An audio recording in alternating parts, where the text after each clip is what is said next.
Dobar dan svima.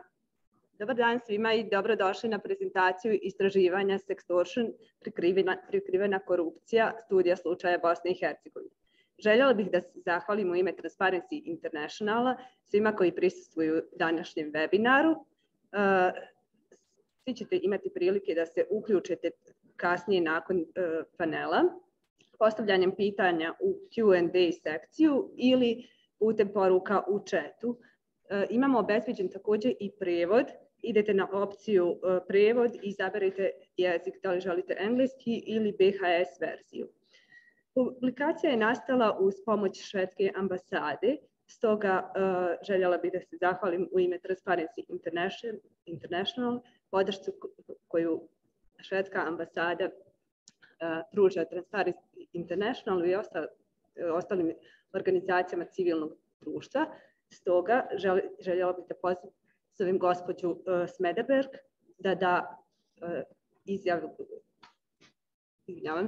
da da uvodne riječi, a nakon toga i gospođu Aleksandru Martinović, predsjedavajući Skupštine i članicu Upravnog odbora Transparency Internationala, da da uvodne riječi. Hvala.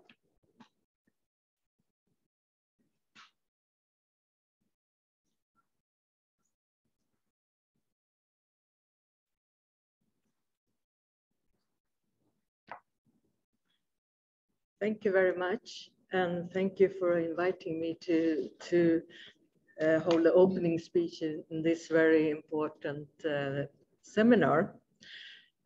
I represent Sweden, the Swedish Embassy, SIDA, and we are happy to be able to work together with the Transparency International for several years. So dear organizers, dear participants, as a representative of Sweden, I'm very proud to open today's workshop on corruption and gender. Corruption hinders development, disrupts democracy, rule of law, and fundamental rights and freedoms. That is well known. But only lately have we discussed corruption and gender. Transparency International in Bosnia and Herzegovina have addressed the relations between gender and corruption in different ways, and has published now lately the paper Sextortion, Corruptions Disguised. That will be discussed today in this seminar. The term sextortion might be new, but the phenomena is not. You will hear more in today's conference, but it's an abuse of position or power with the aim of sexual blackmail. The Me Too movement brought attention to this in many countries, also in Sweden, and that the perpetrator demands a sexual favor in exchange for a benefit. In Bosnia and Herzegovina, like in many other countries, there is an imbalance of power between men and women, making women vulnerable to this type of corruption. There's also a form of corruption that is often not recognized as such, and that will fall outside of what is seen as a criminal offense. Breaking the silence on sextortion is crucial for raising awareness on the need to properly regulate sextortion as a corrupt offensive to prevent impunity over it and to ensure legal avenues for its victims. Today's conference is very important, and I'm looking forward to hearing more about the study and the following discussions. Thank you.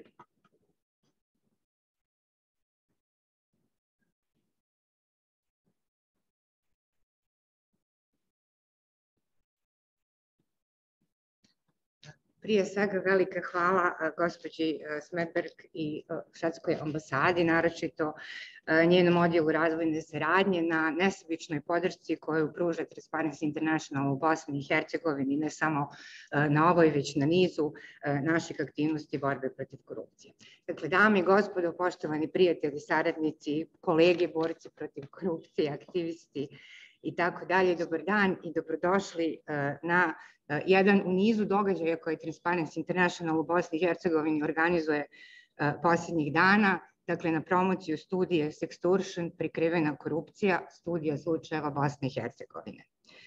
Kao što vam je verovatno poznato, 25. novembar obilježava se kao Međunarodni dan borbe protiv nasilja nad ženama i ujedno predstavlja početak svojevrsne kampanje 16 dana aktivizma protiv nasilja nad ženama. Kampanje koje se obeležava u ogromnom broju zemalja svijeta, preko 100 zemalja svijeta, uz učešće ogromnog takođe broja organizacija civilnog društva koje se bore sa ovom pojavom.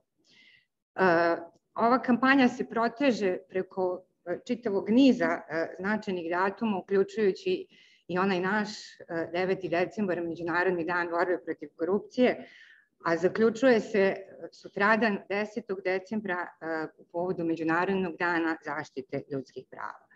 Stoga je nekako ovaj period i ova sedmica upravo, kao što smo smatrali, idealna za predstavljanje ove publikacije.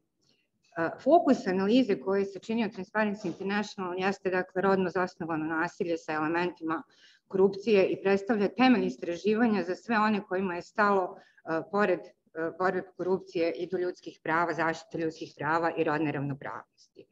Ove aktivnosti su u najvećem dijelu u skladu sa onima koje provodi i zagovara naš globalni pokret Transparency Internationala, a tiču se prikupljanja, analize i objave rodno razvrstanih podataka o različitom uticaju korupcije na muškarce i žene, zatim na rješavanje seksualne iznude, odnosno sextortiona kao oblika korupcije, promovisanje učešća žena u javnom, ekonomskom i političkom životu, a sve to naravno uključuje rodno osjetljive pristupe u sav naš antikorupcijski rad.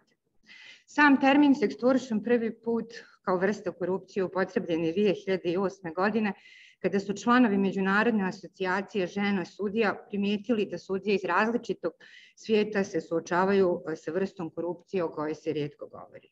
Od tada pa do danas termin se koristi kada se želi definisati zloupotrebu povjerenog položaja i moći s ciljem seksualne iznude, odnosno kao oblik korupcije u kojem je seks umjesto novca valuta ucjene. Publikacija jedina do sada iznosi konkretne slučajeve sextortiona, obrađuje problematiku sa moralne, društvene i pravne strane i nudi pravne institucionalne rješenja kako bi se problem suzbio. Ova publikacija je svojevrstan nastavak istraživanja o izloženosti i osjetljivosti na korupciju u odnosu na rod. Pomenula bih publikaciju koju je Transparency International sa vrlo sličnom ekipom, sličnim timom objavio prošle godine.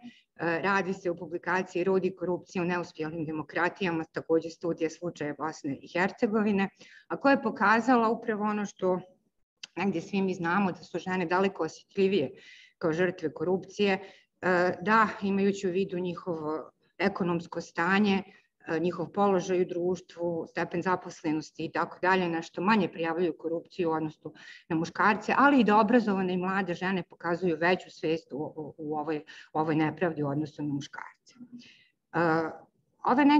Ovi neki zaključci su zapravo i na fonu aktivnosti koje Transparency International u Bosni i Hercegovini u kontinuitetu godinama provode, prije svega tu mislim na naš centar za pružanje pravne pomoći svim žrtvama i svjedocima korupcije, kao i na naše aktivnosti na osnaživanju žena za uključivanje u politički život, kao i na promociju ravnopravnosti polova u svim segmentima života. Analiza je obuhvatila podatke koji su dobijeni od javnih institucija, prije svega pravosudnih, odnosno Visoko sudsko i tužilačko vijeće te pojedinačnih sudova, također istraživanje medijskih i internet tekstova i objava koje ukazuje na ovu pojavu, te specifičnog sektora obrazovanja s fokusom na institucije visokog obrazovanja, odnosno univerziteti. Kroz ove oblike istraživanja došli smo do podataka koji ukazuju na nedostatke u pravnom institucionalnom okviru, nizak nivo zaštite žrtava, kao i nizak nivo svijesti o ovom problemu.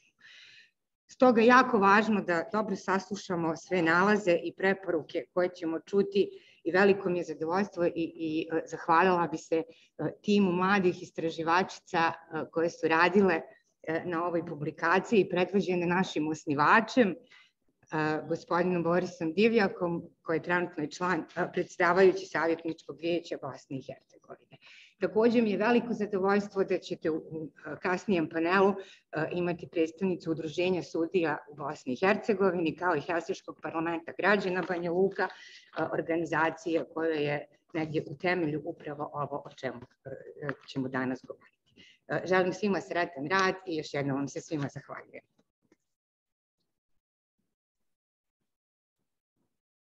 Hvala Aleksandri i hvala gospođi Smederberg.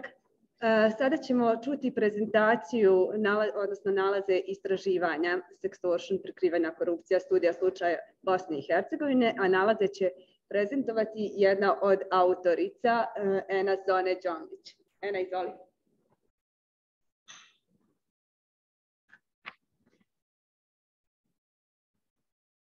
Dobro jutro svima. Zadovoljstvo mi je da mogu da vam prezentiram publikaciju Sextortion, prikrivena korupcija, studija slučaja Bosne i Hercegovine. Analiza o pojavi sextortiona pripremljena je na osnovu 3 metodološka pristupa. Koristili smo podatke od javnih institucija, prije svega iz pravosuđa, Visokog sudskog tužilačkog vijeća i drugih pojedinačnih sudova, medijskih i internet tekstova, ali također smo se fokusirali i na specifičan sektor, odnosno sektor obrazovanja i univerziteta. Dalje ćemo govoriti prije svega o definiciji sextortiona, iako je naša draga Aleksandra već pomenula, smatramo da je važno da vam još jednom prezentiramo šta je to zaista sextortion i kada je prvi put ovaj termin upotrebljen. Termin je upotrebljen prvi put 2008. godine, a sextortion je došao u upotrebu prije svega zato što su sudije Međunarodne asocijacije žena sudija primijetile da u svijetu postoji jedan vid korupcije, odnosno akt korupcije i da on nije toliko istražen, niti se o njemu govori, te su odlučili da se dalje pozabave tim slučajem, pa smo dobili definiciju sextortiona kao da se želi definisati kao zloupotreba povjerenog položaja i moći sa ciljem seksualne iznude. Zanimljivo je reći da sextortion kao takav u toj definiciji nije zastupljen u zakonodavstvu većine zemalja, pa tako i Bosne i Hercegovine. Ako gledamo publikaciju koju je izdao Transparency International 2020. godine, onda možemo vidjeti da je sextortion tada definiran kao akt korupcije gdje valuta ucjene nije novac, već iznuda seksualne prirode. Pod ovim se također podrazumijeva da sextortion simbolizuje jedan vid disbalansa moći između počinioca i žrtve, pri čemu je žrtva dovedena u izuzetno težak položaj koji olakšava pristajanje na tu eksplicitnu radnju. Dalje ćemo govoriti malo više o zakonodavstvu, odnosno pregledu pravnog institucionalnog okvira. Kako sam već napomenula, krivično zakonodavstvo ne tretira sextortion u Bosni i Hercegovini, ali možemo povezati određena djela, odnosno koja su kodificirana kako na državnom nivou, tako i na nivou entiteta, gdje govorimo o zakonima, o krivičnom zakonu Bosne i Hercegovine, krivičnom zakonu Federacije Bosne i Hercegovine i Republike Srpske, ali također možemo vidjeti elemente sextortiona i u zakonu o ravnopravnosti polova, zakona o radu institucijama i slično. Na državnom nivou prije svega možemo vidjeti da je seksualno uznemiravanje definirano, da se koristi zloupotreba položaja ili ovlaštenja, nesavjestan rad u službi te međunarodna trgovina ljudima. Slično je i u Federaciji Bosne i Hercegovine gdje više vidimo definirano zlostavljanje u obavljanju službe, djela protiv službene i druge odgovorne funkcije, djela protiv polne slobode i morala, dok u Republici Srpskoj jedino kodificirano zakonodavno djelo koje možemo vidjeti su djela protiv polnog integriteta. Dalje smo radili istraživanje na univerzitetima, koje sam već pomenula u našem metodološkom pristupu. Zbog dobre prakse koju je Transparency International uvidio kroz svoja prethodna istraživanja, posebno kada govorimo o istraživanju o rodu i korupciji, nastavili smo sa kontaktiranjem univerziteta kroz Zakon o slobodi pristupa informacijama. Tražili smo od njih da nam dostave informacije koliko je prijavljenih slučajeva korupcije i seksualnog uznemiravanja. Primjetan je bio vrlo mali broj prijava korupcije i seksualnog uznemiravanja na visokoškolskim ustanovama u Bosni i Hercegovini, barem od onoga broja koji su univerziteti imali. koji su i nama poslali, dok sa druge strane vidimo kroz stvarnost da to nije baš tako. Posebno je situacija bila primjetna i evidentna da definitivno nije to slučaj, da nema tako malog broja koruptivnih slučajeva niti seksualnog uznemiravanja, posebno kada smo mogli vidjeti to kroz pokret Nisam tražila, koji je zaživio u ovom periodu, odnosno 2021. godine. Na početku same godine vidjeli smo koliko je studentica sa različitih univerziteta i fakulteta u Bosni i Hercegovini istupilo i prezentiralo svoje iskustvo sa seksualnim uznemiravanjem ili korupcijom na univerzitetima. Ono što je zanimljivo napomenuti je da je u našem istraživanju prema odgovorima koji smo dobili od univerziteta u periodu od 2014. do 2020. godine prijave seksualnog uznemiravanja su imala samo 2 univerziteta i 1 fakultet. Da li razlog tome može biti i formalni mehanizmi prijave same korupcije i seksualnog uznemiravanja na univerzitetima? Možemo, koliko smo mi mogli zaključiti iz prakse i onoga što smo mogli pročitati u samim medijima, da postojeći mehanizmi nisu toliko funkcionalni i učinkoviti, prije svega što ne osiguravaju jedan nivo povjerenja, odnosno zaštite žrtava seksualnog uznemiravanja. To su posebno pokazala svjedočenja studentica na visokoškolskim ustanovama, a također su to potvrdili i nalazi istraživanja, jer je većina ustanova dostavila informaciju da evidentiranih prijava seksualnog uznemiravanja nema u prethodnih 5 godina, a ponovno se vraćamo na onu stvarnost koju smo mogli vidjeti istupima javnim na društvenim mrežama studentica, da to zaista nije slučaj. Upravo tu govorimo o realnostima kroz istupe žrtava, kompilacijom i komparacijom iskaza. Utvrđeno je da u suštini sva svjedočanstva koja smo mogli pročitati na društvenim mrežama sadrže slične ili iste elemente, a i ova naša društvena atmosfera u 2021. godini predstavlja jedan jezivi odraz sličnih iskaza koji su počeli još aferom 2008. godine, početkom afere diploma. To nije jedina afera koja je zaokupila bosansko-hercegovačku javnost. Došlo je na vidjelo mnogo različitih afera koje još uvijek čekaju svoj epilog, ali zaista se nadamo da kroz ovo naše istraživanje i sve ono što smo uspjeli da vidimo kroz grupu Nisam tražila, ćemo doći do toga da će svijest javnosti da se podigne i da proizvedemo jedan vid pokreta gdje će ljudi dalje da istražuju ovu temu. Djela seksualnog zlostavljanja, seksualnog uznemiravanja i drugih oblika rodno zasnovanog nasilja nisu zaista institucionalno ograničena. Mi se možda jesmo sada fokusirali najviše na edukacijski aspekt, odnosno ono što se dešavalo na univerzitetima, ali se ovaj vid korupcije nalazi u gotovo svim institucijama i možemo ga primijetiti svugdje oko nas. Problem zašto nemamo toliko prijavljenih slučajeva su prije svega zaštićeni počinioci koji su zbog svog položaja, političkog utjecaja, patrijarhalne solidarnosti jednostavno imaju dovoljno moći da urade ono što žele, dok s druge strane javnost nema povremeno toliko razumijevanja za traume žrtve i onoga što se zaista desilo. Dalje, važno je napomenuti i govoriti o sekundarnoj viktimizaciji i okrivljavanju žrtve. To je posebno jedno područje koje smatramo da nije dovoljno zastupljeno u istraživanjima, niti se dovoljno edukacija održava na ovu temu. Sekundarna viktimizacija je manje poznata pojava postupanja sa žrtvama. Zakonski okvir u Bosni i Hercegovini, ali koliko smo mogli vidjeti u regionu, također ne predviđa posebne mjere zaštite.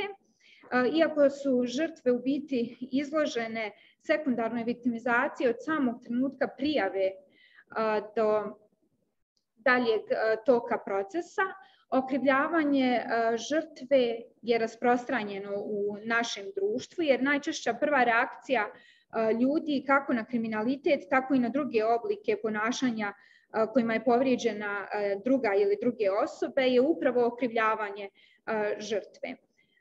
Kako dolazi u suštini do tog okrivljavanja žrtve? Zbog stalnog procesa desenzitivizacije javnosti, gdje nerijetko samo društvo, ali i mediji pokušavaju da opravdaju jedan vid zločina, odnosno da ga učine prihvatljivijim tako što će okriviti žrtvu ili jednostavno je prezentirati na način na koji će javnost da percipira da postoje određene karakteristike žrtve koje su je dovele do toga da bude žrtva sextortiona ili sa njim povezanog djela.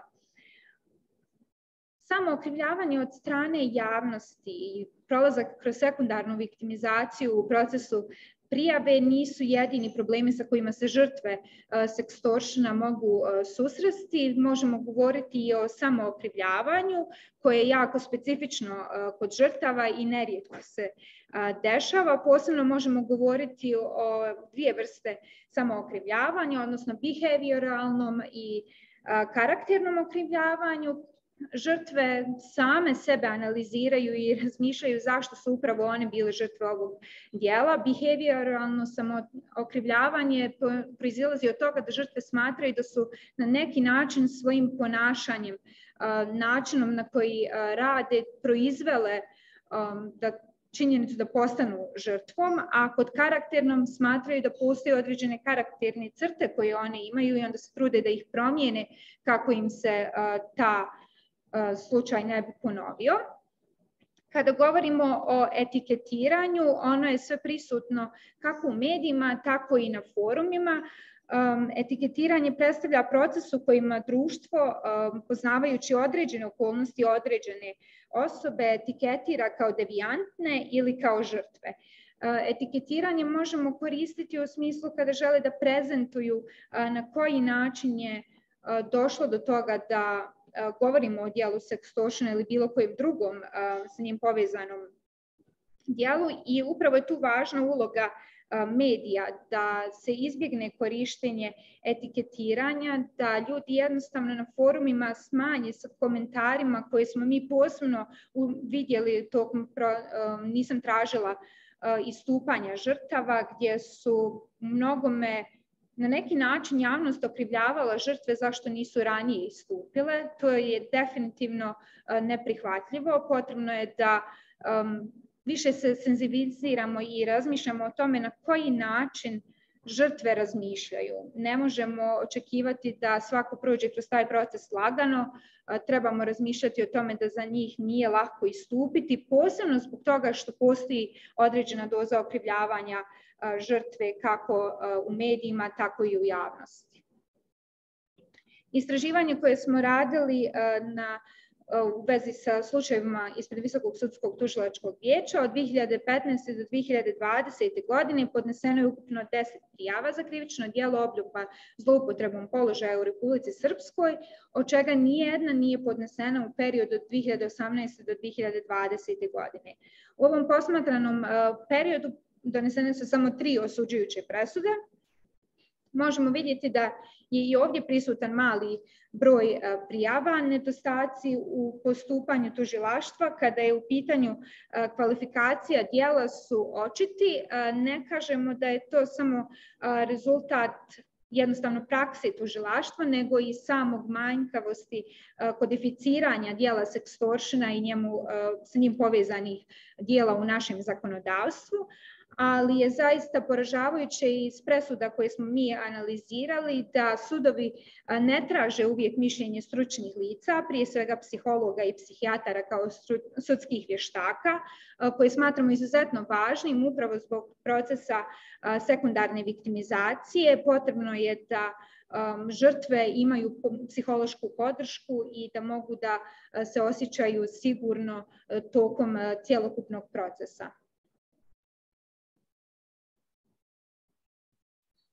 Dalje, u području Federacije Bosne i Hercegovine, ovo su neki od statističkih podataka, da je podneseno samo 10 prijava, od toga 6 naredbi o sprovođenju istrage, podignute su 3 optužnice, 1 optužnica sa krivičnim nalogom i vidimo da su uglavnom bile uslovne presude. S druge strane, kada govorimo o generalnoj slici koju dobijamo na osnovu statističkih podataka o prijavama krivičnog djela koje je povezano sa sextortionom, se povećava. Broj naredbi za sprovođenje istraga se smanjuje iz godine u godinu, ali je mali broj podignutih optužnica i izrečenih osuđujućih presuda. Smatramo da upravo trebamo raditi u tom polju i da je rezultat koji vidimo upravo zbog manjkavosti zakonodavnog okvira Bosne i Hercegovine. Upravo zbog toga imamo određene prijedloge za unapređenje pravnog okvira i prakse u Bosni i Hercegovini. Prije svega je neophodno razviti pravnu definiciju sextortiona, odnosno uvesti ga, kodificirati u našem zakonodavstvu kako bi smo mogli da razgovaramo o ovome dijelu i da ga jednako tako procesuiramo. Integracija sextortiona u strateške politike borbe protiv korupcije i rodnog nasilja na svim nivoima, kako državnim, tako i entitetskim. Pokretanje javne kampanje o podizanju svijesti o sextortionu kao obliku korupcije.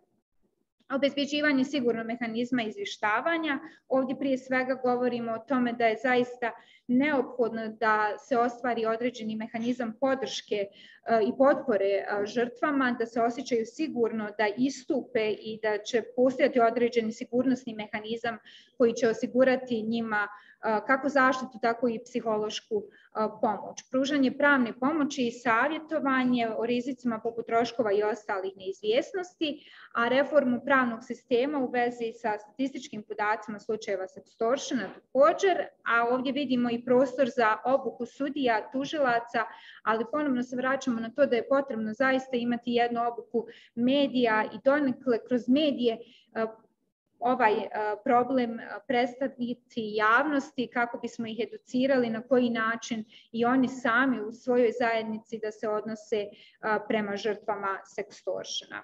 Nadamo se da će upravo ova naša publikacija da proizvede jedan vid, podigne svijest ljudi o ovom pitanju i da će proizvesti i pokrenuti dalje istraživanje na ovu temu.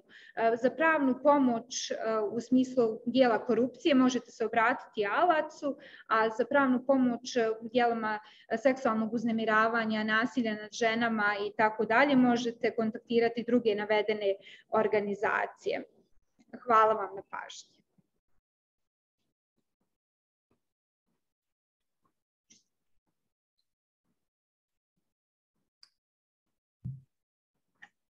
Pretpostavljam da je došao moj red u ovom posljednjem dijelu današnjeg programa, a to je moderacija panela.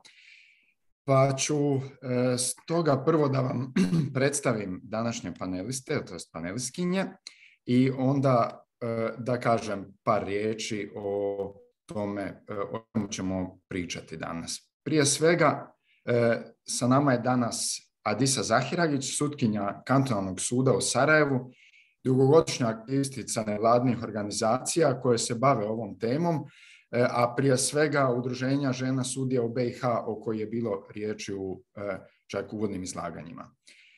Sa nama je danas i Svjetlana Marković-Ramić iz Banja Luke, projektni menadžer u Helsinškom parlamentu građana Banja Luka.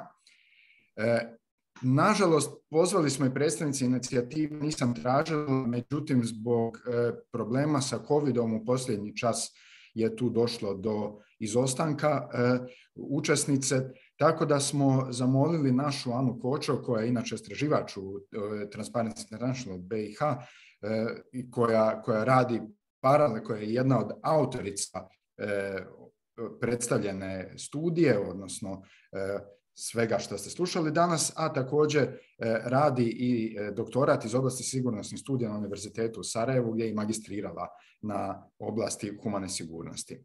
Tako da ovo je današnji panel. Ja ću da kažem prije svega, prije nego krenemo sa samim razgovorom, možda da ponovo se vratim na publikaciju koja se Aleksandra dotakla u uvodnom izlaganju o rodu i korupciji, gdje smo po prvi puta u stvari napravili jedno sveobuhvatno istraživanje o tome kako korupcija utiče drugačije na ženu, odnosno na muškarce, i koja je to rodna razlika u smislu žrtava korupcije. I došli smo do vrlo zanimljivih pokazatelja gdje se u stvari, gdje je proizašlo da žene kao žrtve zapravo ispaštaju mnogo više nego muškarci, što možda i nije toliko iznenađenje jer se pojavljuje jedan određen korpus takvih istraživanja globalno, ali ono što smo evidentno primijetili u zemlji kao što je Bosna i Hercegovina jeste da je interes politike upravo u što manjem angažovanju žene u politici i u borbi protiv korupcije, jer se time pasivizira jedna cijela značajna vojska ljudi, odnosno komponenta društva koja bi mogla vrlo aktivno da se bori protiv korupcije, ali nastojanja režima, moram da kažem, politike i koji sebi u službu vrlo često stavlja i medije i ostale poluge društva jeste da dođe do što manjeg angažmana žena u borbi protiv korupcije, jer samim time naravno ostaje politici puno veći manevarski prostor da se nastavi sa visokokoruptivnim djelatnostima i to je ono što mi viđamo u Bosni i Hercegovini. Nakon što smo došli do tih vrlo poražavajućih pokazatelja i ponovo vas navodim na naše stranice Transparency International Bosna i Hercegovina gdje ćete moći skinuti tu publikaciju, imamo čak i u fizičkom formatu dostupan jedan broj istraživanja. Shvatili smo da moramo ići nekoliko koraka dalje. Jedan je da dovedemo te upravo stupove društva do određenog višeg stepena svijesti o problemu i da se o tome počne sve više govoriti i da se neki od njih jačaju u pravcu angažiranja žena i u stvari jačanja ravnopravnosti, te rodne ravnopravnosti u borbi protiv korupcije. Međutim, ono što je u samom toku istraživanja smo došli do jako puno pokazatelja o tome da se sextortion, odnosno ova vrsta iznude, pojavljuje puno više nego što smo očekivali. Odnosno da je negdje ispod, ajde da kažemo očilima, da se jako puno toga podastire, da u stvari se spriječava da dođe do svjetlosti dana. I zato smo odlučili da ćemo sextortionu dati puno više prostora od možda 2-3 stranice u publikaciji i odlučili se da idemo na ovu posebnu publikaciju kojom zapravo mnogo više izlažemo i probleme, a i obrazlažemo neke mogućnosti rješavanja tih problema. I u tom smislu je i došlo do nastanka ove publikacije. Ali zašto je današnji panel bitan? Zato što ćemo morati nakon što smo iznijeli s ove podatke raditi na jačanju upravo tog savezništva svih onih dijelova društva, svih stubova da kažem društva koji bi mogli da doprinesu kako jačanju svijesti, tako i borbi protiv širenja ovog fenomena, da ga tako blago nazovem. I mislim da ćemo preko kako učesnica panela, tako i organizacija kojima pripadaju, ali i puno šire organizacije o kojima ćemo i razgovarati danas, morati da radimo na jednom građenju konsenzusa da se sextortion u Bosni i Hercegovini, a i šire, zapravo svodi na minimum, da ga se koliko god je moguće u stvari kao taj jedan izuzetno težak fenomen, da ga se spriječi i da ga se minimizira i da se stane žrtvama u zaštitu. Predstavio sam panel. Eto, ja bih sada zamolio naše učesnice da možda kažu, pa možemo krenuti evo sa Adisom. Zašto smatrate da ovako važna, ovako teška tema nije imala do sad prostora u javnom diskursu Bosne i Hercegovine? Zašto se o njoj do sada nije toliko govorilo? Pa nije baš da se nije govorilo. Govorilo se o ovoj temi i to u okviru pravosuđa još od 2010. godine. Ali je pitanje kakve smo rezultate postigli time što smo govorili i što smo inicirali da u okviru Udruženja žena sudija u Bosni i Hercegovini imamo jednu značajnu publikaciju, priručnik suprotstavljanje iznuđivanju seksa sa pozicije moći i smatrali smo da će ta publikacija, da će taj priručnik pomoći bar unutar pravosuđa da se bolje razumije ovaj fenomen.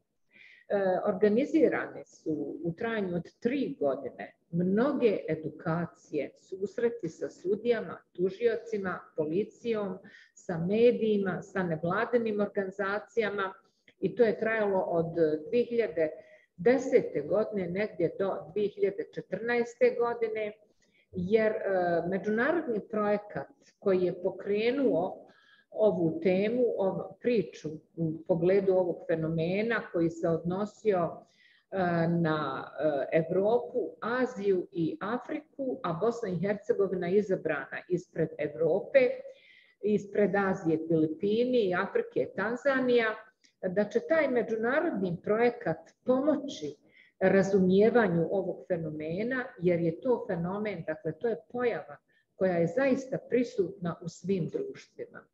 I vrlo odgovorno su sutkinje prionule na posao, tu je bilo ne samo sutkinja, nego i sudija i tužilaca i zaista su proizvod bili vrlo značajni materijali, ali ja opet mogu reći da, naročito kod nas, kada smo se mi nadali da je možda moguće da se izvrši izmjena u krivičnom zakonu, pa da se uvede sextortion kao pojam, to je išlo teško. Inače ide kod nas vrlo teško izmjena zakona, ali kada smo predlagali izmjenu u tom pravcu, to nije naišlo na razumijevanje. Nije naišlo na razumijevanje u tom smislu što su svi mislili, koji su slušali o tome, da ne može biti korupcija ako neko iznuđuje seks, a nalazi se na poziciji moći, da je to ili rodno zasnovano nasilje ili seksualno uznemiravanje ili zloupotreba sa aspekta obljuba, recimo zloupotrebom položaja gdje imamo ta krivična djela i nekako su na tu stranu svrstavali ovakve radnje. I to mi je bilo posebno žao što su bili ubijeđeni da je nemoguće da se optuži takva jedna situacija, jer bi žrtva uglavnom ne bi sarađivala, kako je to inače sa žrtvama, imaju nedovoljnu podršku, tako da ja mislim da je to osnovni problem gdje se nije htjelo razumjeti ovaj problem. Jer mi kada smo tu kreirali publikaciju, pa smo pravili istraživanja u različitim dijelovima Bosne i Hercegovine, tada smo shvatili da ima puno tih primjera, ali da žrtve nerado pričaju o tome. Nisu htjele ni da se identifikuju i uvijek su govorile nemojte, molim vas, izgubit ću posao. Recimo, naročito u manjim sredinama, recimo u općinama nekih manjih gradova, gdje imate niz primjera koliko žrtve pate. Prime se recimo u radni odnos neke mlade žene na određeno vrijeme i onda pozicionar moći, dakle neko ko je rukovodilac u toj instituciji, koristi tu situaciju, traži od žrtve razne usluge. I onda je još kaže, ako nećeš da prihvatiš ono što ti ja kažem, da ideš sa mnom na službeni put, da mi daš seksualne usluge, onda ništa od posla.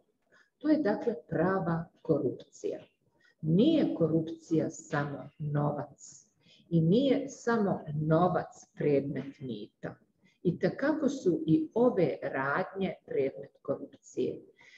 Kako se to u početku, kada smo govorili o tom fenomenu, u 2009. i 2010. godini uvijek smo ubacivali one latinske riječi quid pro quo, gdje je ono prevod nešto za nešto, ovo za ono. Znači, ako ti meni daš seksualne usluge, ja ću te podržati da ne ostaneš bez posla ili čak šta više možeš napredovati. I kada ja to prezentiram među svojim kolegama i kolegicama, da je to zaista prava korupcija, nisam nailazila na razumijevanje jer kažu zašto je ona to prihvatila. Ako je prihvatila, znači da to nije korupcija, nego prostitucija. Ona je to prihvatila. I kada sam objašnjavala da je upravo suština u ovim koruptivnim radnjama, kada je u pitanju sextortion, taj pristanak, nepristanak. Nije bitno da li žrtva pristaje, prihvata, nego je bitno da neko koristi svoju moć, da traži takve usluge, bez obzira što žrtva prihvata, i da bi žrtva jednostavno opstala na mjestu gdje radi. Dakle, to je jedan drastičan primjer. Isto tako na fakultetima, u školama, raznih tih situacija, kad profesor na fakultetu kaže dođi poslije podne na ispit, previše gužva prije podne. To su pojave koje su redovno prisutne. Tako da nemamo dovoljno razvijenu svijest i vidim prošlo je 10-11 godina od tih naših početaka. Sjajno smo krenuli u Bosni i Hercegovini i smatrala sam da će se to proširiti i na region.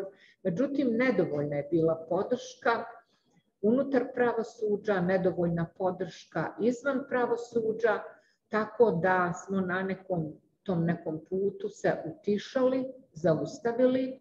I onda što mi je posebno drago da evo Transparency International hoće da malo aktivira tu temu. I eto, ova publikacija Rod i pravosuđe meni je pomogla u vezi ovog projekta koji vodi USAID. To je projekat za pravosuđe u vezi korupcije. Tu se dotaklo i ovaj dio koji se tiče roda i korupcije. I ja sam baš pisala taj članak i vodila intervju sa sudijama i tužiocima, direktno ih pitajući šta mislite vi o takvim radnjama.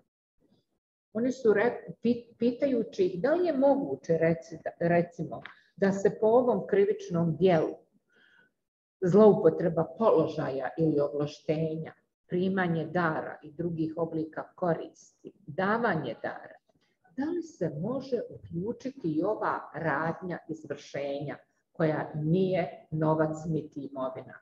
Oni su se svi složili da je to moguće i da bi oni rado optužili tužioci ako se to prijavi, ali nema prijava. Ja sam rekla normalno da nema prijava. Ko to ohrabruje žrtve da one to prijave? Kako se taj pojam razumije u policiji? Kako u Centru za socijalni rad gdje se žrtve mogu obratiti za pomoć? Kako od strane psihologa? To je uvezan sistem. Moramo voditi računa kako se i druge organizacije odnose prema tom fenomenu. Tako da mi je drago da su u tim intervjuima iskazali podršku, rekli da je to sasvim moguće i da će u budućnosti da se jednostavno aktiviraju ponovo edukacije u tom pravcu i da to zaista ima smisla. Još bih ovdje samo nešto napomenula kada je u pitanju korupcija i rod i da li su žene manje sklone korupciji u odnosu na muškarce. Ono sve što sam ja do sad proučavala, ja bih rekla da nisu. Da su ljudi. Da u situaciji kada žene dođu i imaju priliku da nešto urade u vezi sa korupcijom, da one će to ipak uraditi. Ne možemo reći da su žene moralnije kada je u pitanju ova korupcija koja je povezana sa novcem, ali ova korupcija koja je povezana sa iznuđivanjem seksa sa pozicije moći najviše pogađa žene. Žene su redovno žrtve u tom pravcu. Hvala vam. Hvala vam puno, to je izuzetno bilo značajno i korisno sve što ste rekli i slažem se, čak i naša studija o rodu i korupciji upravo dokazala je kvantitativno da žene nisu, ajmo reći, ništa manje korumpirane od muškaraca, međutim da ih pogađa i korupcija globalno i korupcija, pogotovo ovaj vid korupcije, daleko više, odnosno da su kao žrtve daleko više ispaštaju. Možemo se na to vratiti, međutim, ja bih sada Svjetlanu pitao, s obzirom da je ovo jeste jako teška tema i primjeri koji navodimo u publikaciji su poražavajući, oni su mučni čak i za čitanje. Sa takvim stvarima ste se vi vjerovatno i susretali i u vašoj organizaciji, neke od tih primjera. Međutim, samim time što je toliko malo de facto i prijava, istraga, da ne govorim optužnica, po meni su isto tako zastrašujuća reakcija pravosudnih organa na te prijave. Koliko mislite da je zapravo realno problem obuhvaćen, da li je eksponiran, odnosno što hoću da pitam, da li mislite da je u stvarnosti problem puno značajno veći nego ovo do čega uspijevamo doći? Pa evo, ja pozdravljam istraživanje koje je sveopširno i obuhvata različite mehanizme i zaštite, a i nekako organizacije koje direktno ili indirektno rade na suzbijanju rodno zasnovanog nasilja. Helsinški parlament građana već dugi niz godina propituje prisutnost različitih oblika rodno zasnovane diskriminacije na tržištu rada. I u našem posljednjem istraživanju koji obuhvata period od 2018. do 2021. godine pokazalo je da je čak 46% žena i 15% muškaraca iskusilo neki oblik rodno zasnovane diskriminacije na svom radnom mjestu. A u poređenju sa 21% muškaraca, čak 40% žena je navelo da su bile žrtve barem jednog oblika seksualnog uznemiravanja. Dakle, ovo su podaci koji nam govore da je seksualno uznemiravanje, koje ja bih rekla možda i prethodi seksualnom iznuđivanju, sve prisutno na tržištu rada u Bosni i Hercegovini, kako znači u javnom, tako i u privatnom sektoru. Ono što je frapantno da, to je to i naše istraživanje pokazalo, reći ću i taj podatak, da čak 80% žena ne prijavljuje, odnosno nije prijavilo da su uznemiravane ili da im se desio neki oblik nasilja na radu, nije prijavilo nadležnoj instituciji. Što nam govori da povjerenje u nadležne institucije ne postoji. Diskriminacija kao fenomen i broj slučajeva pred sudovima koji se vode pod zakonom o zabrani diskriminacije je jako nizak. Također je slično i sa zakonom o ravnopravnosti polova. Pitanja koja se tiču rodnog jaza su još uvijek tabu. Iako godinama organizacije civilnog društva i različiti gender mehanizmi rade na poboljšanju položaja žena u društvu i položaju žena na tržištu rada. Svi mi znamo ili smo čuli da tu i tamo je neko dobio neku seksualnu ponudu za povišicu ili za neko unapređenje ili za neko prebačen na neko drugo radno mjesto ili slično. Međutim, ono što još uvijek ostaje, vidljivo je da niko ne želi o tome da priča u javnom diskursu. Evo, ja bih pozdravila ono što je gospođa Disa rekla, a to je napor institucija da termin sextortion uvrste u pravni okvir Bosne i Hercegovine, međutim u javnom diskursu su o ovome uopšte ne govori ili skoro vrlo malo se govori. Veliki problem kada je riječ o radnim sporovima, to je neki prvi osnov po kojem se žene žale ili javljaju određenim institucijama i da su ti neki radni sporovi, ukoliko su njihova prava narušena, jako dugi, jako spori, što ne dovodi samo do toga da žene vrlo često odustaju od sudskih sporova, nego i dovode do toga, ali eto, o tome ćemo možda i kasnije imati više vremena da govorimo, da dovode do određene dodatne viktimizacije ili sekundarne viktimizacije žrtve, pogotovo ako ona ostane na istom radnom mjestu i pod istim radnim uslovima.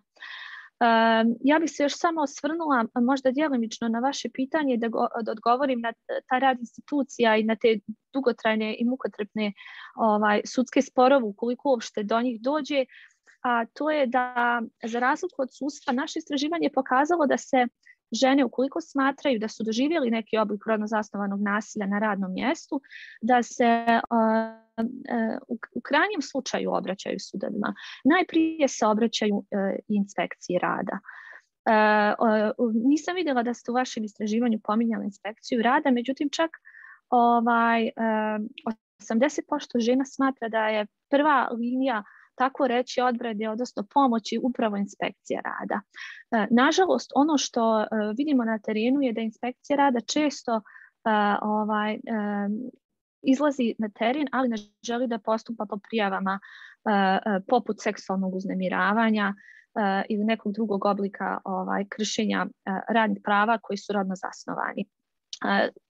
Druga instanca kojoj se žrtve najčešće obraćaju, što je naše istraživanje pokazala, je ombudsman. Međutim, mi znamo da institucija ombudsmana i njihove preporuke nisu sudski obavezujuće. Tako da je i to nekako dodatno razočarenje za žrtve kada čuju da možda sud je razmotrio, ali nije prihvatio preporuku ombudsmana.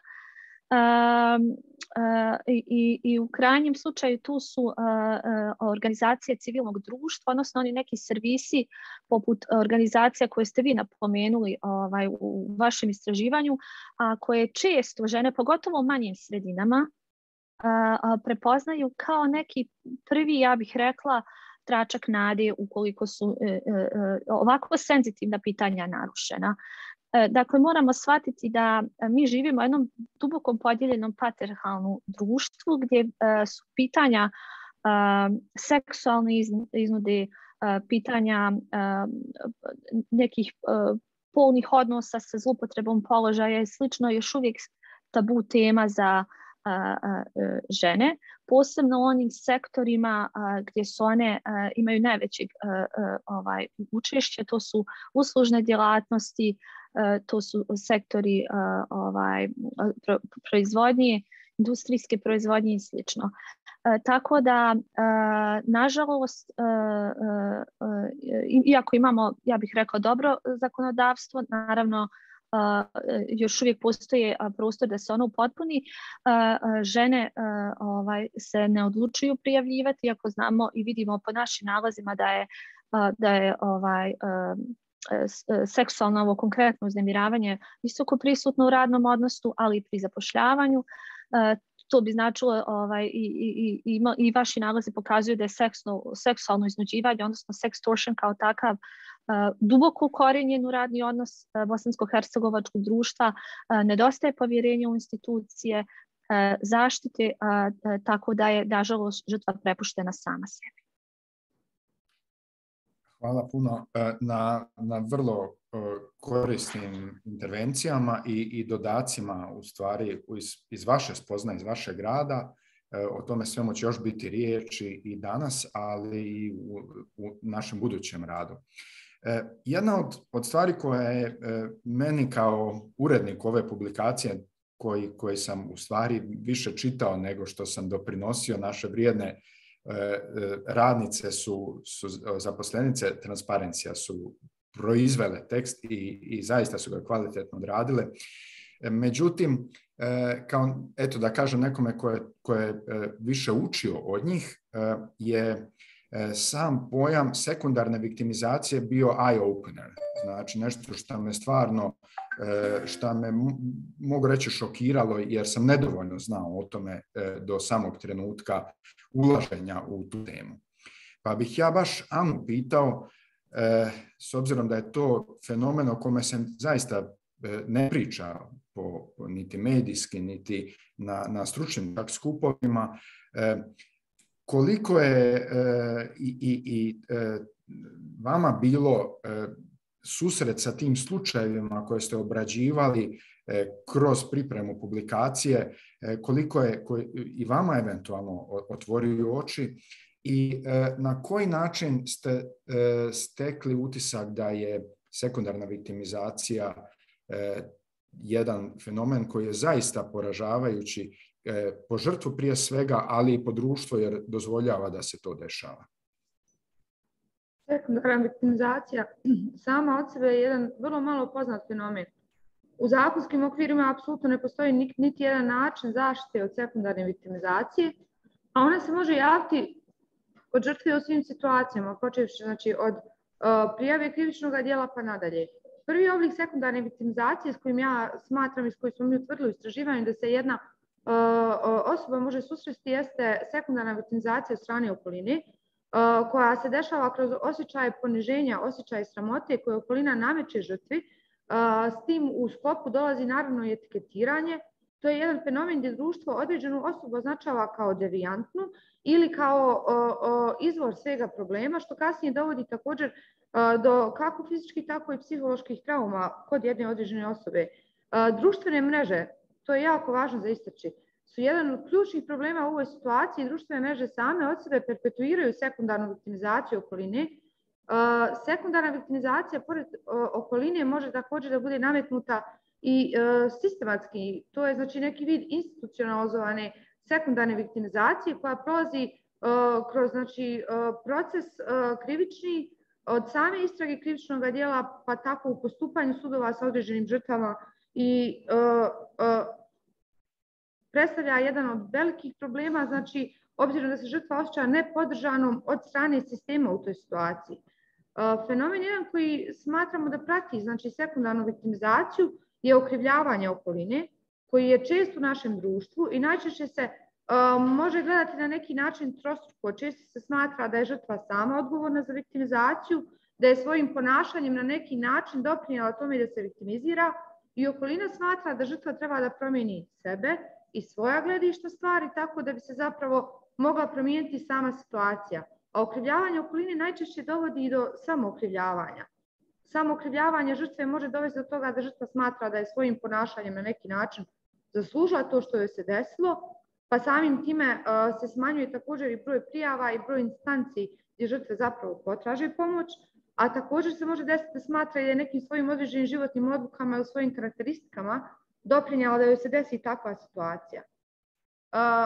Sekundarnu viktimizaciju, kao što možete vidjeti na ovim primjerima, mi vidimo u raznim situacijama i u raznim primjerima. Također, jedna od najčešćih zapravo odgovornosti za sekundarnu viktimizaciju spada na medije. Mediji vrlo često znači, mogu viktimizirati žrtvu ponovo i retraumatizirati je objavljivanjem fotografija, objavljivanjem neistinnih informacija o određenim slučajevima, objavljivanjem imena ličnih osoba koje su učestvovale u tome. Mediji također mogu prenijeti informacije koje su netačne, neprovjerene i samim time znači, plasiraju neke informacije koje naravno mogu da naškode i samoj žrtvi. Ono što je također štetno su osuđujući komentari okoline, moralizovanje koje se najčešće znači, sprovodi nad određenom žrtvom, što često možemo vidjeti tipa i u web člancima ne samo sextortionu, nego i u raznim oblicima seksualnog nasilja, seksualnog uznemiravanja i drugih oblika rodno zasnovanog nasilja, gdje zapravo članci nisu zabranjeni na takve članke, komentari nisu zabranjeni na takve članke, što samim time prouzrokuje dodatnu viktimizaciju žrtve koja je u stanju da to sve pročita i sve osude okoline nađe sumirane na jednom mjestu. Dakle, ono što imamo jeste neko bazično nerazumijevanje seksualnog nasilja u okolini, koje dovodi do toga da se pojačava neki osjećaj srama i krivnje kod žrtvi i dovode se u pitanje njena iskustva, disecira se uspomena žrtve, sjećanje žrtve na situaciju i na kraju krajeva dovodi se do nekih trajnih trauma i posljedica. Hvala. Hvala Ana. Vrlo koncizno jedno objašnjenje same pojave. Siguran sam da i druge dvije panelistkinje imaju tu neka razmišljanja, slobodno se uključite. Ovo treba da bude interaktivna rasprava, tako da ako imate nešto da dodate po pitanju sekundarne viktimizacije, znam i da je i Svjetlana i Disa su pričale o problemu, tako da slobodno se uključite. Ja bih samo se kratko dodala kad je u pitanju sekundarna viktimizacija, da je ona posebno problematična pred sudom. Pred sudom kada se žrtva saslušava, vjerujte, to je jako traumatično, zato što su žrtve, ako se uopće usude da svjedoče, a naročito kod ovakvih krivičnih djela koji su povezani sa seksualnim nasiljem, uznemiravanjem, da su izložene, dakle, prije svega direktnom ispitivanju od strane tužioca, pa onda u nakrsno ispitivanje od strane odbrane i osjećaju se tako poniženo. Imaju utisak, to sam ja često vidjela, da im se ne vjeruje, a zaista im se ne vjeruje. Teško se žrtvama vjeruje. Na osnovu svog dugogodišnjeg iskustva kao sudija u krivičnoj oblasti, shvatila sam, evo, i kada je u pitanju i recimo i krivično djelo nasilja u porodici ili silovanje, sve se nekako ide u tom pravcu da se preispita iskaz žrtve, možda ona pretjeruje ili hoće da namjesti nekome optuženom tu neku situaciju. I onda ja kažem, pa zašto bi to žrtva radila? Zašto bi se izlagala dodatnim i takvim neprijatnostima? Prvo, da joj se ne vjeruje, a drugo, da nekog lažno prijavljuje i da se izlaže ne samo preispitivanju na sudu, nego i nekoj javnoj sramoti. Tako da mi inače imamo problem u državi i u regionu kada je u pitanju žrtva, jer se žrtvi ne vjeruje i često puta sam vidjela da su žrtve itekako viktimizirane i pred sudovima prilikom ispitivanja. Ako sudije, predsjednici vijeća nemaju taj osjećaj da ne dozvole u ispitivanju maltretiranje žrtve, mada su u tom pravcu obavezani po zakonu, ali opet svašta se dešava, vjerujte, pred sudovima. I ono što je meni posebno zanimljivo, dakle, najviše se dešava da žene ne vjeruju ženama. Čak u nekim situacijama kada je u pitanju, recimo, krivično djelo silovanja, da daleko više muškarci vjeruju ženama žrtvama nego što žene vjeruju ženama žrtvama. Tako da je to neki fenomen kod nas kulturološke prirode koji je povezan i sa tradicijom da nekako žena ili treba da se sklanja ili da trpi i da ne pretjeruje. Rekla bih da je to još uvijek prisutno u našim društvima i zbog toga se žrtve obeshrabruju i ne znam koliko je i ovaj pokret, koliko ima snagu, nisam tražila, jer vidimo šta se pojavljuje po medijima, da se uglavnom žrtvama ne vjeruje i smatra se da pretjeruju. Ja se sjećam na svom sudu kada sam pričala sa svojim kolegicama, dakle nevezano uz kafu, nevjerovatno kakav odnos imaju prema žrtvama. Jednostavno preispituju i daleko su više na strani optuženih. To je fenomen koji je prisutan kod nas i koji jednostavno trebamo i u tom pravcu da djelujemo, da podižemo svijest kod nosilaca pravosudnih funkcija, da budemo snažnije rodno osviješteni. Dakle, i muškarci i žene nisu dovoljno rodno osviješteni, tako da je prilika kroz reafirmaciju ove teme sextortion da pokrijemo i sve te neke aspekte koji se tiču aspekata roda. Dakle, svih pitanja u vezi sa rodom. Evo i ja bih da dodam. Pardon, slobodno. Ako mogu, molim vas, Boris, da dodam. Naravno. Da se definitivno ne pridaje dovoljno pažnje mentalnom zdravlju pojedinki koje trpe rodno zasnovano nasilje na radnom mjestu. Da je malo, uglavnom se sve svodi na osude, etiketiranje, okrivljavanje od strane sredine, pa i čak porodice. Mi smo kroz naš rad također došli do nekih saznanja da često kad se žrtva obrati članovima porodice, da oni nju dodatno ne ohrabruju, nego da je dodatno navode da nastavi rad na istim radnim pozicijama, upravo zbog onog socioekonomskog statusa o kom smo pričali na početku. Također je, malo se u javnosti govori o posttraumatskom stresnom poremećaju, koji može da nastane ukoliko žrtva određeni broj mjeseci trpi određeno uznemiravanje na radnom mjestu ili seksualno uznemiravanje ili čak ukoliko se dodatno viktimizuje ako je svjedok u sudskom procesu u predmetima koji su u vezi sa našom današnjom temom.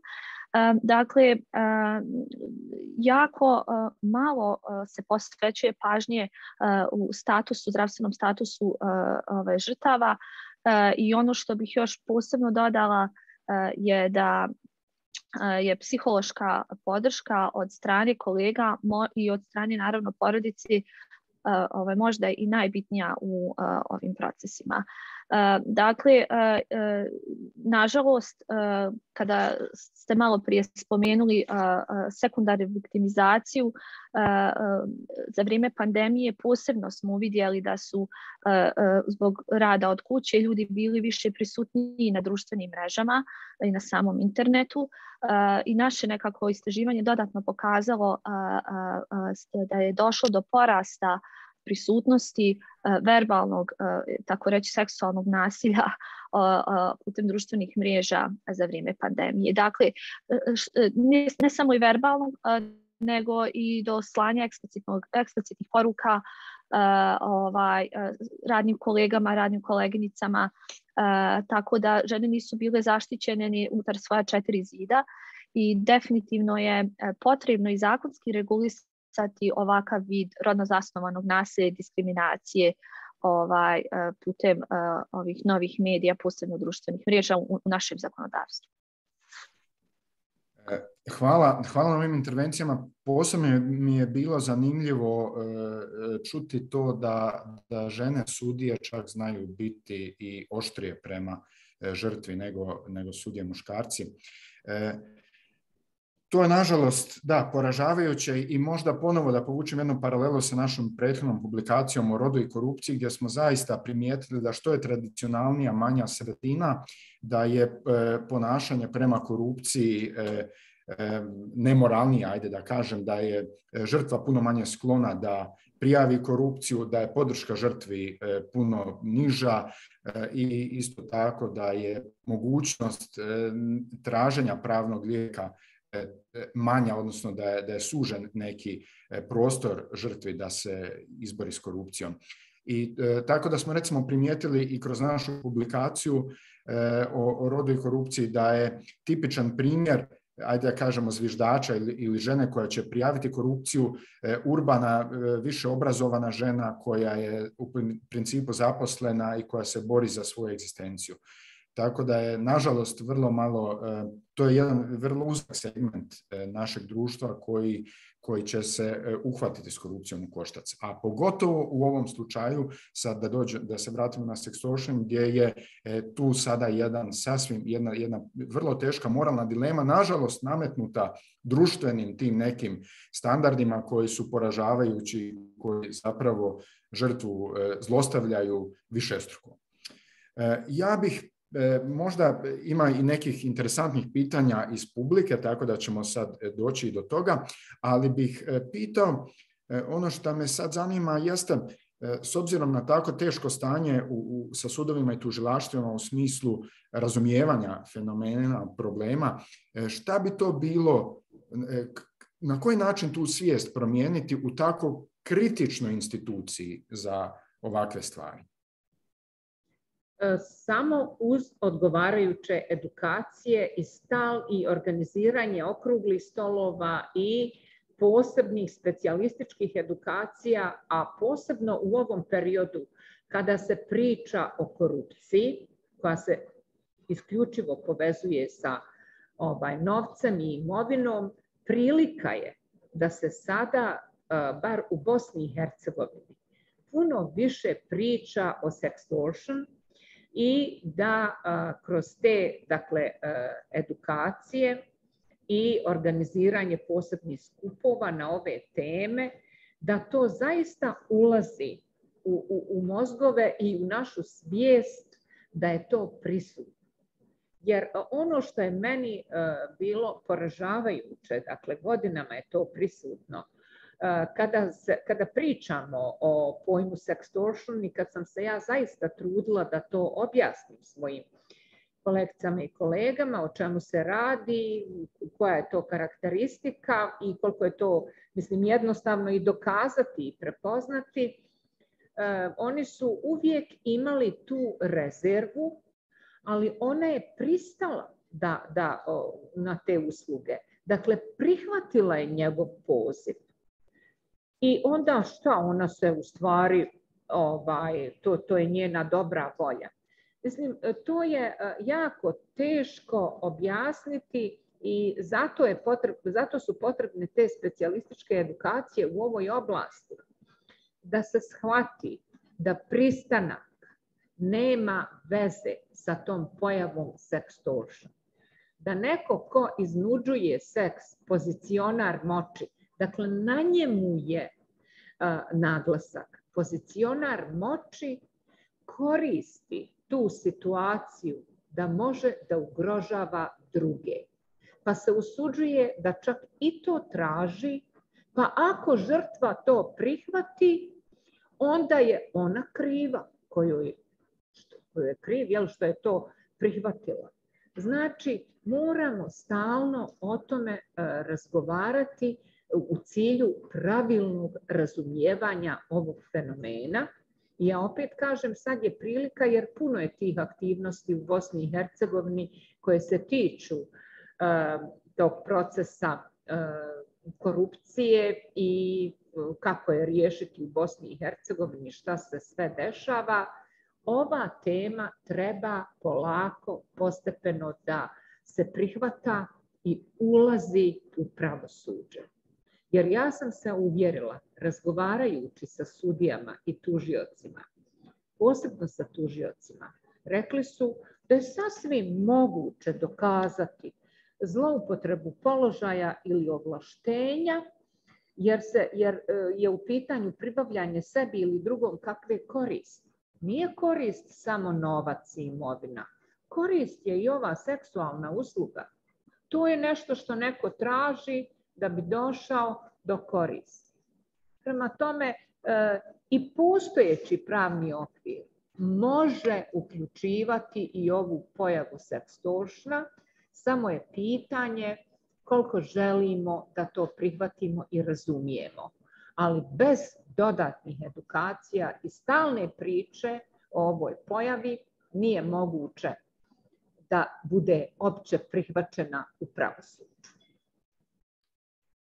Da, u pitanjima iz publike se povlači i tema jedne druge institucije, a to je inspekcija o kojoj je bilo govora, pogotovo je Svjetlana o tome pričala, pa tako imamo od Aladina Čehića pitanje na koji način inspektor rada može utvrditi oblike seksualnog uznemiravanja u postupku inspekcijskog nadzora, a od strane Neire Nalić imamo jedan komentar u smislu da je to vrlo interesantno o čemu je Svjetlana pričala i zaposleni obično i pomisle prvo na inspekciju rada.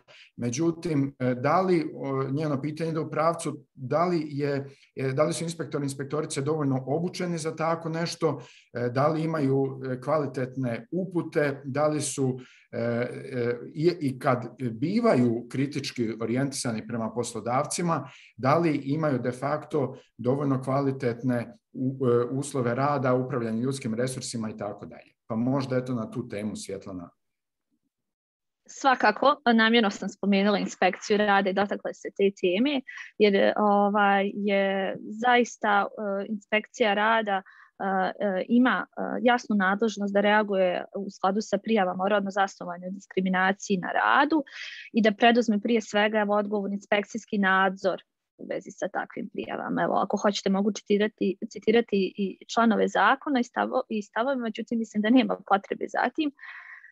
Dakle, u zakonu o radu IRS-a i Federacije Brčkog distrikta jasno je definisano da u slučajevima diskriminacije po osnovu pola, seksualnog uznemiravanja i mobinga radnik može da traži određenu zaštitu kod inspekcije rada, ali i na sudu. I tačno je da su inspekcije rada uglavnom podkapacitirane, odnosno da imaju dovoljno kapaciteta da djeluju po ovoj nadležnosti, zbog čega se mi vrlo često susrećemo da u praksi i ne želi da reaguju ukoliko dobiju prijave, nego radnika, odnosno radnicu u najvećem broju slučajeva upućuju na sud.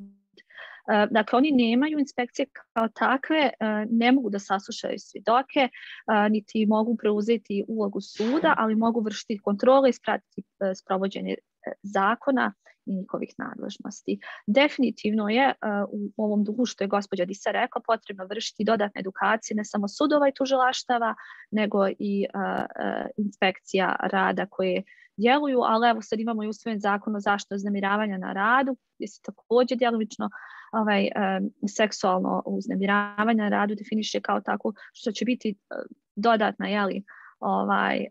posao i inspekciji rada i Agencije za mirno rješavanje sporova Republike Srpske i naravno da ni oni nemaju sa svojih 5-6 zaposlenih dovoljno kapaciteta da reaguju, ali prijave su tu, radnici se žale i mi i dalje nastavljamo da radimo na podizanju svijesti kod radnika i radnica u Bosni i Hercegovini da prijavljuju. Jer prijava je ključ. Vi ako nemate prijava, ako se ne ide na sud, ako se ne ide prema inspekciji, ako se ne ide prema ombudsmenu, onda sve ostaje u sivoj zoni i svi će govoriti kako toga kod nas nema. Dva pitanja ću spojiti iz publike prema Ani. Jedno je, imamo komentar u stvari Branislave Crnčević koja kaže: ne zaboravite da u BiH prisutno patrijarhalno razmišljanje sa brojnim predrasudama, stereotipnim razmišljanjima kako za muškarce tako i za žene, o čemu smo pričali već do sad, i da muškarci čak teže prijavljaju takve neugodnosti. Aladin Čehić pita, s obzirom da smo uglavnom do sada pričali o seksualnom aspektu ugroženosti žena, da li je bilo do sada ili tokom istraživanja, da li je bilo naznaka da takav tip uznemiravanja postoji prema muškarcima? Postoje li kakvi statistički pokazatelji u tom pravcu? U okviru analize istraživanja seksualna kao prikrivene korupcije mi smo došli do zaključka kada što se tiče pola i broja prijava na osnovu pola faktički statistički gledano veći slučaj prijava se odnosi na žene. To apsolutno nije pokazatelj toga da ne postoji seksualno uznemiravanje, sextortion, kao ni drugi oblici rodno zasnovanog nasilja usmjereni ka muškarcima. Međutim, trenutna situacija je takva da veći broj prijava podnose žene. Tu je također neki odraz stigme u društvu i patrijarhalnog društva u kojem trenutno živimo.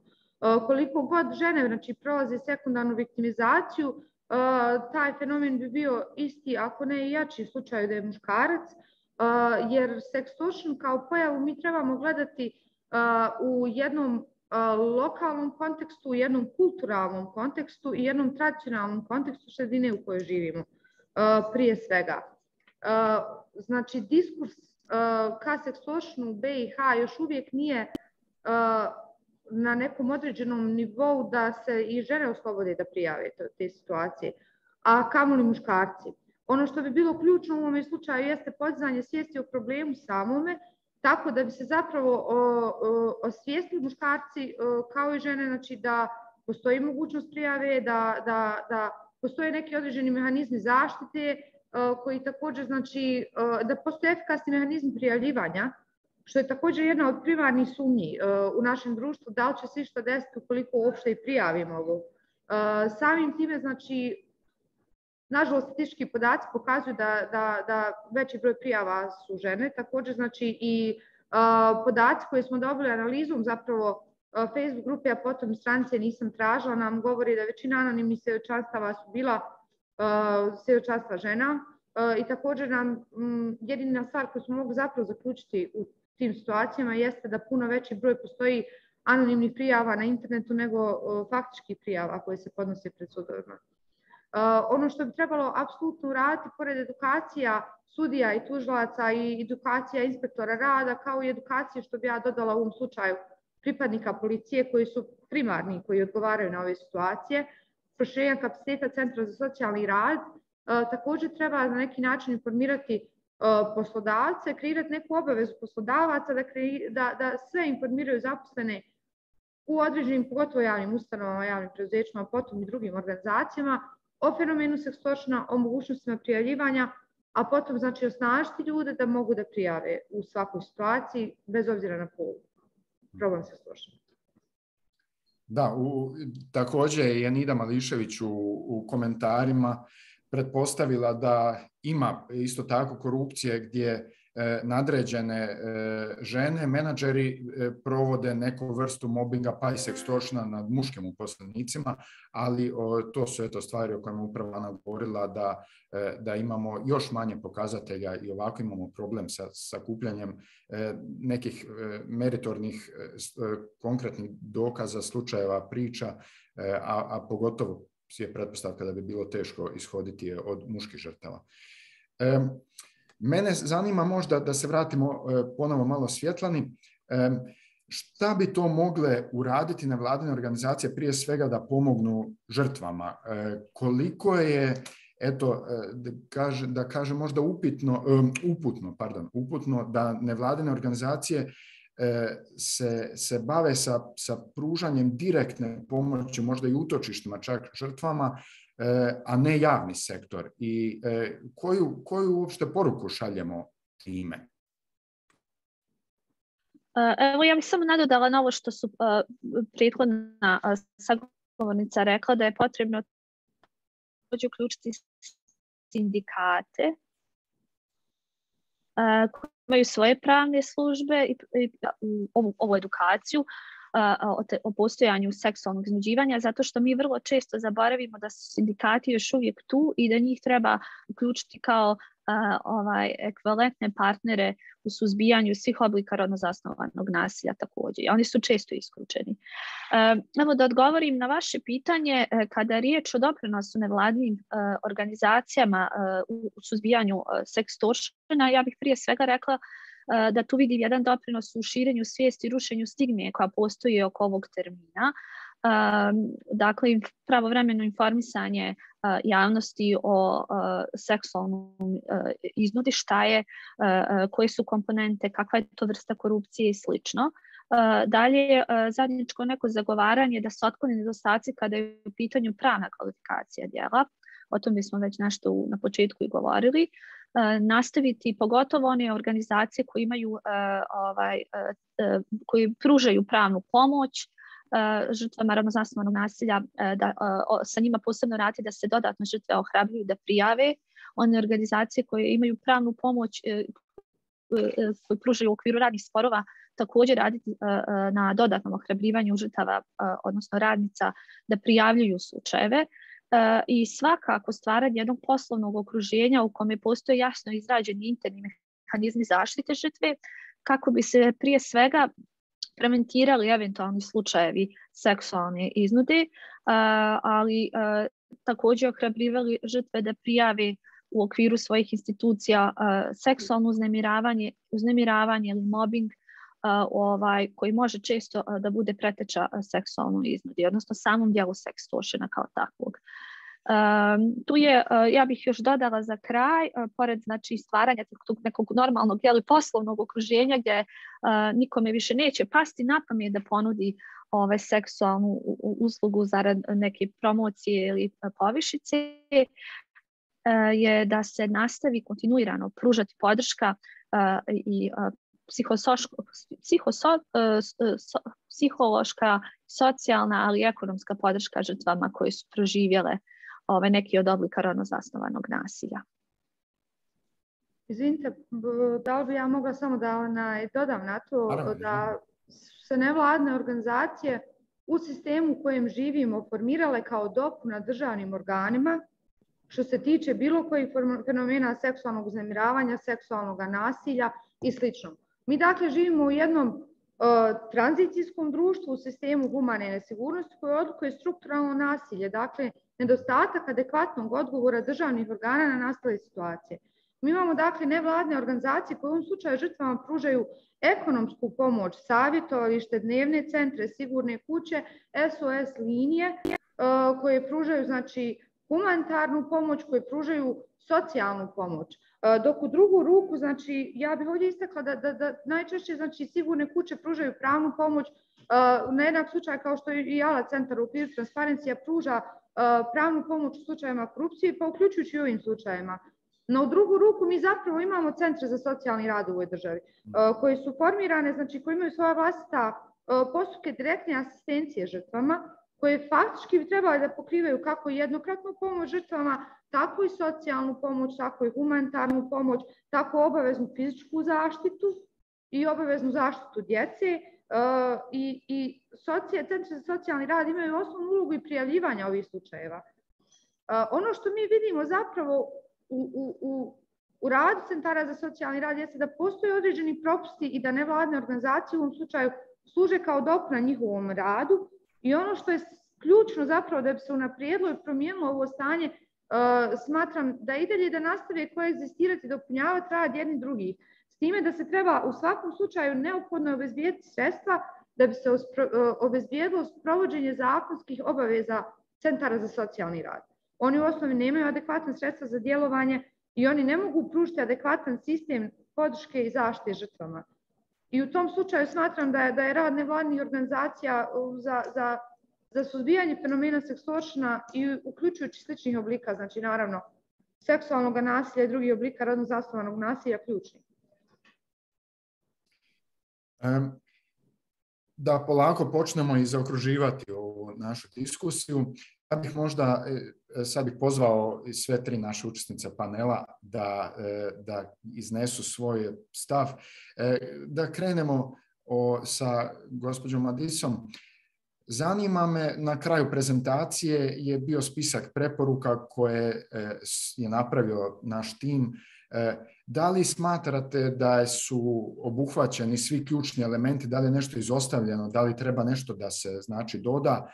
Imate li još nekih prijedloga u smislu aktivnosti koje bi trebalo preduzeti? Da, u svakom slučaju preporuke su jako dobro koncipirane i znači ulaze u srž problema i to mi je posebno drago. Šta je još posebno značajno?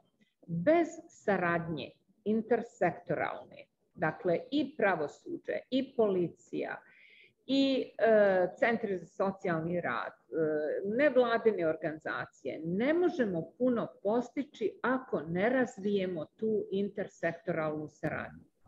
Tako da smatram da je to posebno važno, jer koliko god, evo recimo, pošto sam normalno dio pravosuđa, koliko god mi u pravosuđu smatrali da mi ne trebamo nešto posebno da marimo za centre za socijalni rad ili za rad nevladinih organizacija, mi se u stvari svakodnevno suočavamo sa situacijom da itekako doprinos nevladinih organizacija i centara za socijalni rad je ključan za žrtvu. To se naročito primjećuje kod krivičnog djela trgovine ljudima.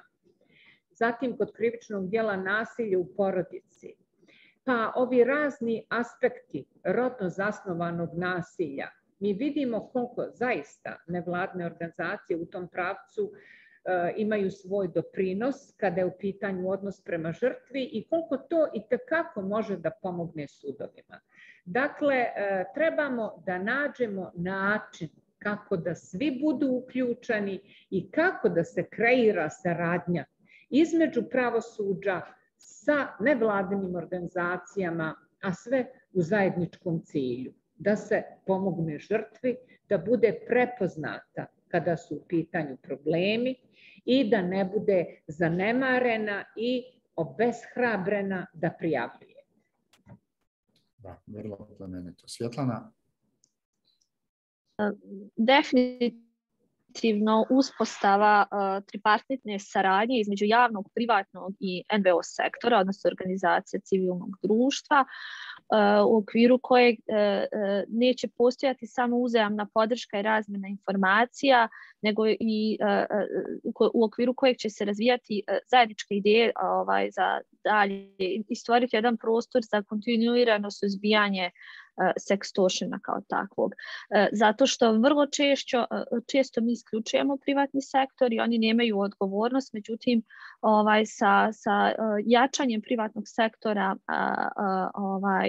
na našim prostorima mi smo uvidjeli da je neophodno da se uspostavi dvosmjerna komunikacija i saradnja sa njima, posebno kada su u pitanju zaštita radnih prava i dodatna svakako edukacija, osnaživanje, da oni izrade svoje interne mehanizme suzbijanja svih oblika rodno zasnovanog i polnog nasilja na radnom mjestu, kako bi se nekako i taj teret kojeg sudstvo i ti mnogobrojni predmeti koji se vode između 2 do 5 pa čak i 7 godina, kako vi navodite u publikaciji, kako bi se to malo rasteretilo.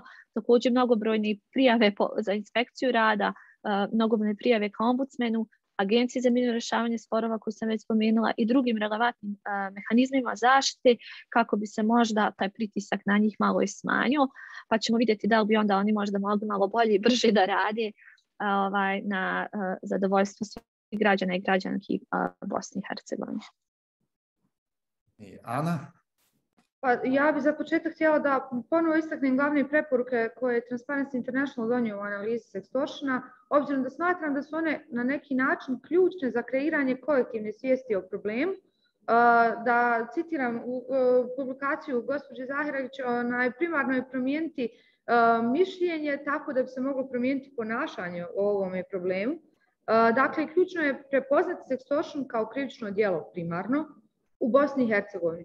Usaglasiti zakonodavstvo kako na državnom, tako i na entitetskim nivoima i kazne kako na entitetskim, tako i na državnom nivou. Obučiti ne samo sudije i tužioce, kao što smo rekli, nego policijske službenike, poslodavce o problemu sextortiona, podržati žrtve kod djelovanja nevladnih organizacija i centara za socijalni rad i zaštititi žrtve od sekundarne viktimizacije.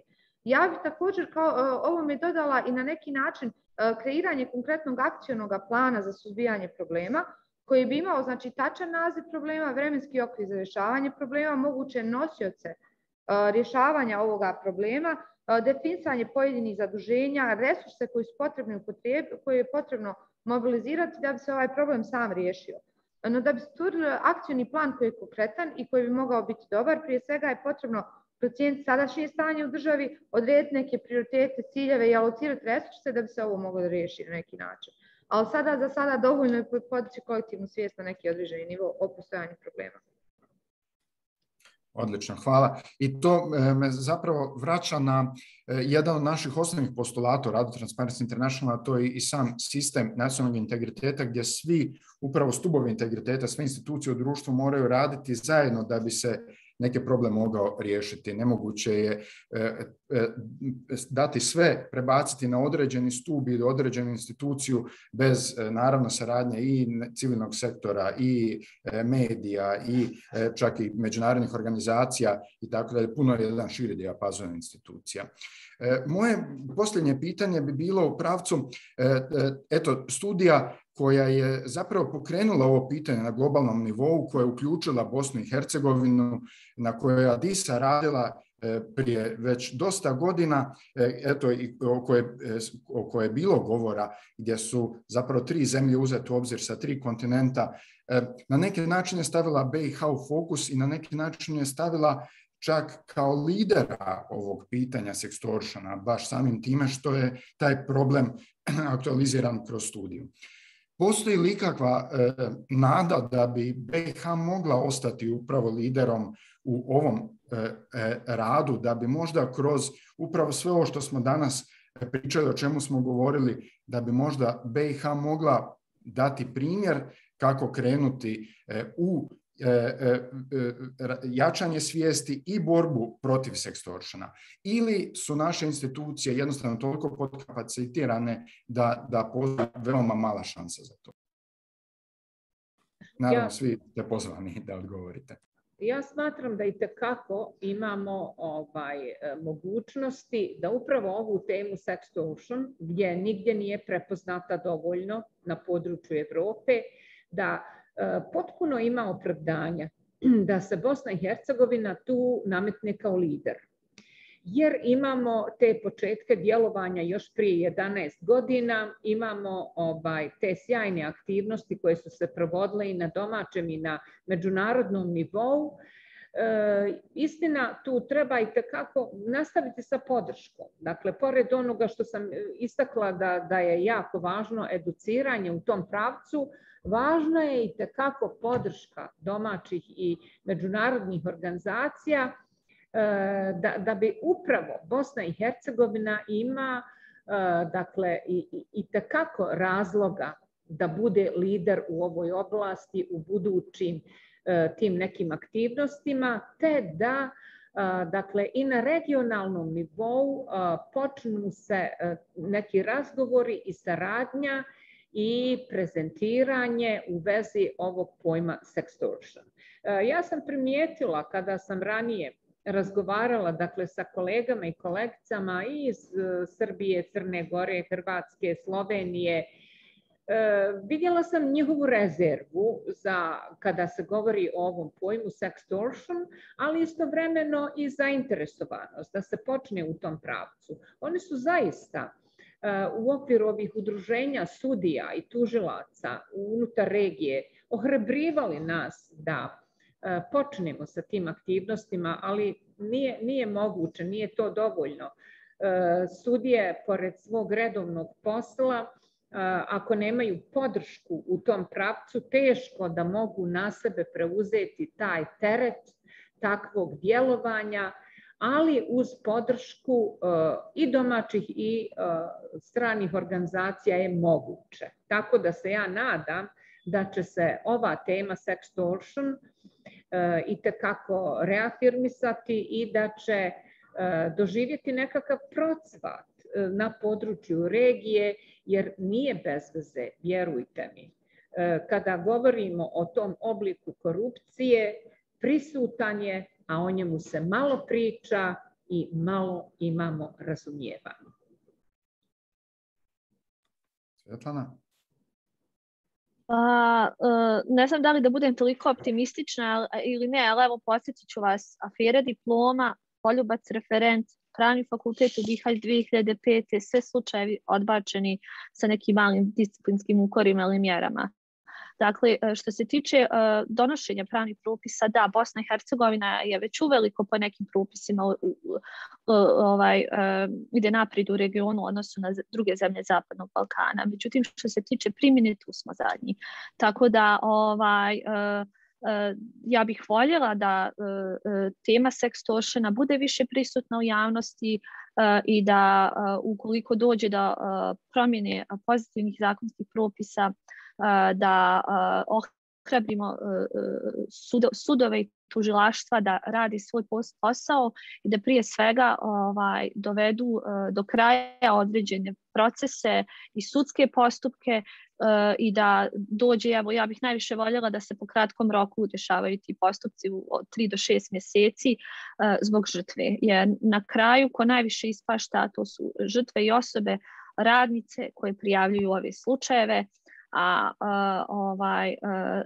konstantno i godinama se radi na dodatnom osnaživanju i edukaciji sudija i tužilaštava i kada je riječ o zakonu o zabrani diskriminacije, zakonu o ravnopravnosti polova, drugim radnim zakonodavstvima, međutim broj predmeta na sudovima je sve veći i veći, a okončanih procesa sve manje i manje. Tako da nadam se da će ova diskusija danas i ovo istraživanje doprinijeti da i relevantni mehanizmi i nekako se bolje upoznaju s ovim pojmom, ali da možda razmisle na koji način i oni svojim radom mogu doprinijeti da se svi ovi procesi koji su već prisutni, koji se tiču seksualnog uznemiravanja, mobinga i slično u kratkom postupku riješi. Eto. I Ana?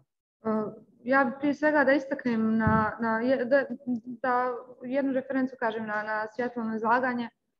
Mnogi ovi slučajevi koji su pobrojani, mislim, ne postoji nikakva konsistentnost što se tiče procesuiranja ovih slučajeva u radu tužilaštva, obzirom da je broj prijava ovih slučajeva jako mali. Ono što smo mi analizom presuda utvrdili bez sumnje jeste da često dolazi do problema kod same pravne kvalifikacije ovoga djela, potom znači do dokazivanja ovoga djela. Ono što je također čest propust jeste to što sudovi u svom djelovanju ne koriste sudske vještake, psihologe i psihijatre, što je ključno da se koriste psiholozi i psihijatri u vidu sudskih vještaka, a ne klinički psiholozi i psihijatri, obzirom da klinička praksa nije jednaka kao i sudska praksa. Također, u mnogim od ovih slučajeva koji su pobrojani često se uzimaju u obzir otežavajuće ili olakšavajuće okolnosti po optuženoga. Otežavajuće okolnosti su najčešće ranije osude, dok olakšavajuće okolnosti su ono što dovodi do blaže presude, a to je jedno polje djelovanja koje apsolutno nije razjašnjeno. Olakšavajuće okolnosti može da bude i dobro ponašanje optuženoga. Čak smo imali primjera gdje je to bilo optuženi kaže da više neće ovo da uradi nikada. Imali smo i primjera gdje se zapravo bilo obećanje optuženog da više neće ponoviti ovo djelo i činjenica da se zapravo optužio već je njemu donijelo blamažu i ukaljalo njegov ugled i čast. Što su neki od faktora koje utiču na broj presuda koje postoje i generalno kreiraju nam tako neku pesimističku viziju samoga sistema. Što se tiče formiranja BiH kao regionalnog lidera u procesu priznavanja sekstošina, ja bih voljela da mislim jednako kao gospođa Zahragić u nekom pozitivnijem pravcu. Međutim, bez sumnje da BiH mora simultano djelovati na više polja, na zakonodavnom polju, da se priznalo krivično djelo, na edukacionom nivou, da se dođe do obuka, na društvenom nivou, da se zaštite žrtve, što znači potrebno je simultano djelovanje na različitim poljima, koje ukoliko u ovom momentu nije moguće, dovoljno je krenuti sa nekim malim koracima kao što je povećavanje u samog broja istraživanja ove teme, tako da bismo se približili nekoj boljoj situaciji i približili nekoj situaciji koju možemo smatrati tipa u Hrvatskoj gdje regionalni zakon priznaje sekstošinu, obzirom da su zakoni usklađeni sa zakonodavnim sistemom Europske unije. Hvala vam svima. Došlo je nekoliko i čestitki putem četa sa strane i zahvala naših učesnica koji su ovim putem sudjelovali u raspravi. I eto, s moje strane još ostalo da zahvalim i da se složim sa tim pohvalama našim panelistkinjama. Bilo je zaista izuzetno ohrabrujuće slušati i čuti tu neku dozu optimizma, ali prije svega vašu profesionalnost i struku, i mislim da smo danas svi vrlo bitne stvari i naučili i kroz bitne stvari prošli. Naravno, ostaje još jako puno posla i dolazi sada faza u kojoj treba neke od ovih preporuka početi provoditi u djela, ali mislim da ćemo tu raditi zajedno i upravo jedan od vaših ključnih zaključaka je bilo da upravo tim nekim umreženim radom možemo postići rezultate. Na tom fonu vam zahvaljujem, pozdravljam vas sve jako puno, svima hvala na dolasku virtualnom i svakako ostajemo na vezi i ćemo se još po ovom pitanju puno puta. Hvala vam svima. Hvala. Hvala i od nas.